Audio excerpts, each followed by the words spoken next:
Hello, hello, my magical friends, and welcome to another Witchful Ways podcast episode. I am Annika. I bring you guidance, insight, tools, and an amazing membership to allow you to live a magical life every single day. So today I want to talk about three things because I had a conversation with somebody and they asked me, what are the top three things that you would tell somebody to help them to start to live a magical life every single day? So I'm going to give you my top three. The first one, or I guess they're kind of like tied for top three, right? So I feel like they're all important. First one, and I think this really is the most important one, is self-care. Right? Like you cannot help anybody else if you are all messed up yourself. Like you just don't have the thought process. You don't have the ability. You don't have the capabilities. You just don't have it in you. You don't have the energy to spare to be able to give and never to recharge. You have to recharge yourself. And that may mean different things for different people. It obviously means different things for different people. For some people, it's simple meditation. For other people, it's taking a walk, right? What I like to call walking meditation. And for other people, it may be taking, a bubble bath. It may be doing a foot soak. It may be going for a spa day. It may be just going and sitting on the beach. It may be going and sitting in a forest. Whatever. It may be sitting down and reading a book in the afternoon, right? No matter what it is, sitting there, like the other day, I sat there in front of my picture window of my house. For some reason, these little, I think they're sparrows, decided that my front yard is an absolute plethora of whatever they are in search for right now. So I had probably about 30 of them, and I got to sit there and watch them. And a few minutes into watching them, I thought, oh my gosh, I've got so much to do, right? Like I better get to work. And then I thought, no.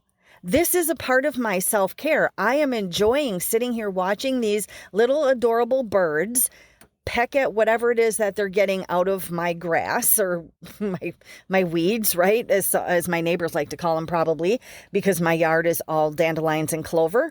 But, right. So that's part of my self-care. So I made myself take that time to enjoy that moment. And I counted it towards my self-care because it did give me pure enjoyment to do that. I didn't have to do anything else but simply look at them and go, oh my gosh, how adorably cute is that, right? Self-care, super important. And once I was done with that, I was actually more productive in my day because I had given myself that little bit of a mental break. So self-care, huge, huge, huge. The second thing that I feel like all people should be doing to learn to live a magical life daily is journaling. And I know some people go, oh my gosh, like I don't want to keep a diary, right? We confuse, especially women, we confuse the diaries of childhood, right, to our journaling. And that's not the same. Okay. The diaries that you would keep are to keep your most secrets, right? Like your crushes and, your first kiss and, your first maybe fight with your best friend and all that kind of stuff. Your journaling is more about, or when you're keeping a journal, it's more about what are my thoughts and feelings about what happened today. And you leave it just at that. And I have to tell you that I don't like longhand writing, right? Like when I have to sit down, I mean, there's certain things like when I'm doing spellcasts and things like that, I love longhand writing. But when it comes to just, I could type it on a computer, right? If I wanted to and print it out, and you can do that. I mean, people keep their journals electronically, whatever works for you, right? You do you, witchy poo.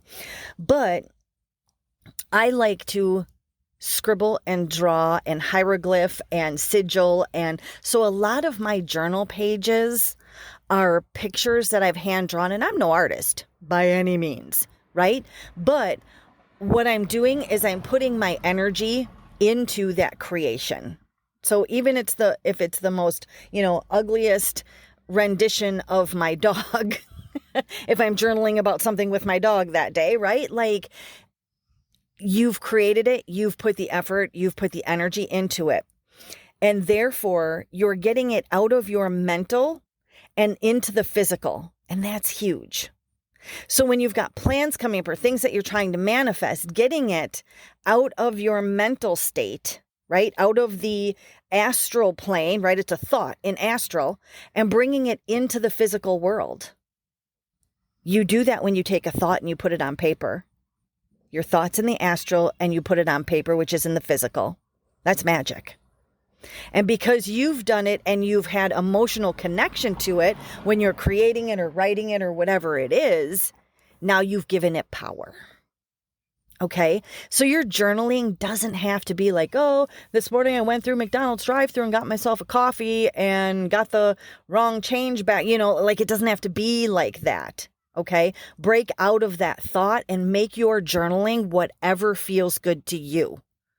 Again, if that's writing in text format, like the BRB for the Be Right Back, kind of thing. If that's writing in shorthand for you, if it's, whatever it is, if it's creating your own language and writing, whatever it is, just make sure that you're journaling, because journaling is magic. It is magic in and of itself, of an action.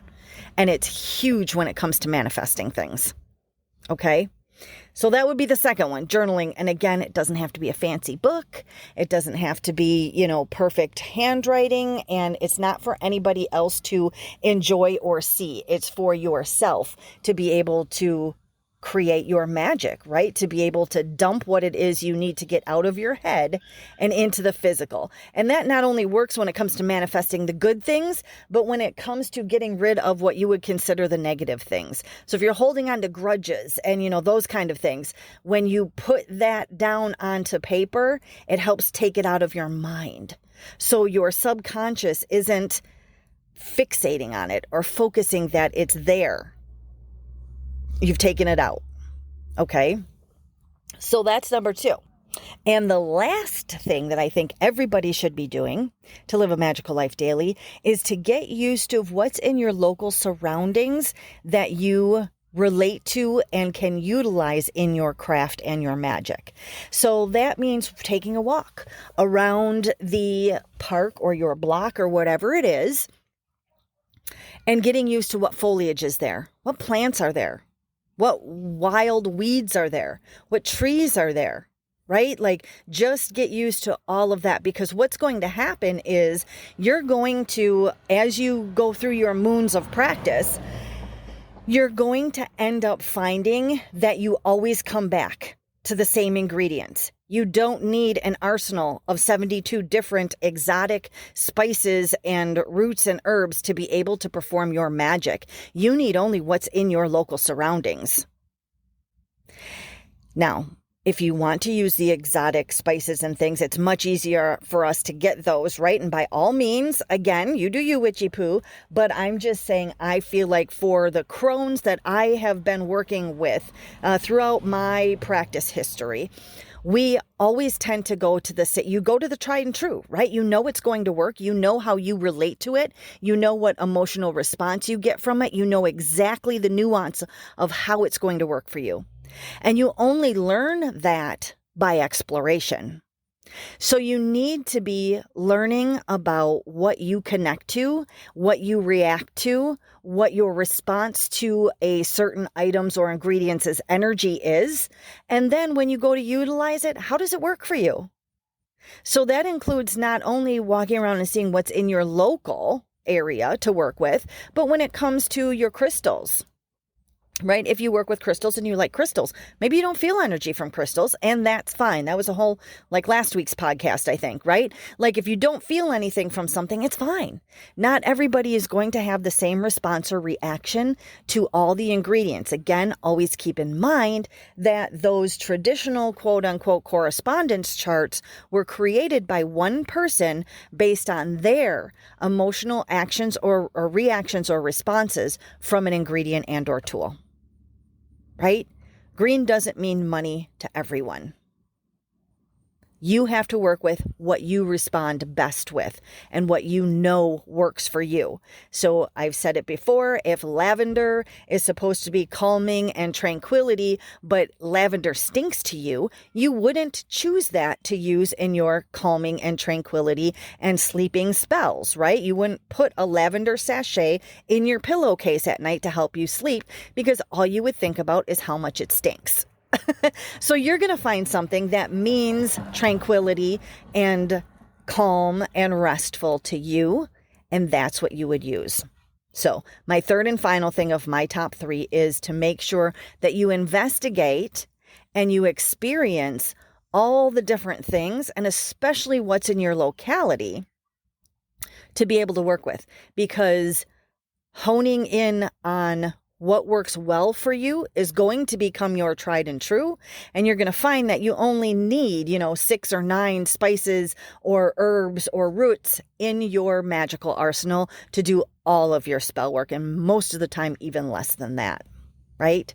And then that also holds true with your modality of casting. So maybe you want to try divination, try all the different forms of divination, right? Until you find one that you really like, then master it. And then start working in the lesser, what I call the lesser liked ones, right? So if you're really good at pendulum work, master working with your pendulum.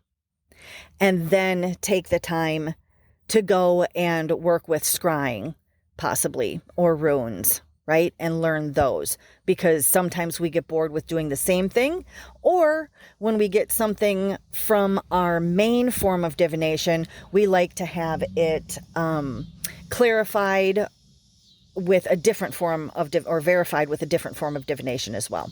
So those are my top 3: self-care, journaling, and discovering what you connect with to work in your craft to make you the very most magical witch that you can be. And that's living a magical life every single day. So thanks for listening to the episode. Again, if you're interested in working closer with me or getting into the Circle membership, the Circle membership is $20 a month, and you can find out all the information on my website at witchfulways.com. Have a wonderfully magical rest of your day.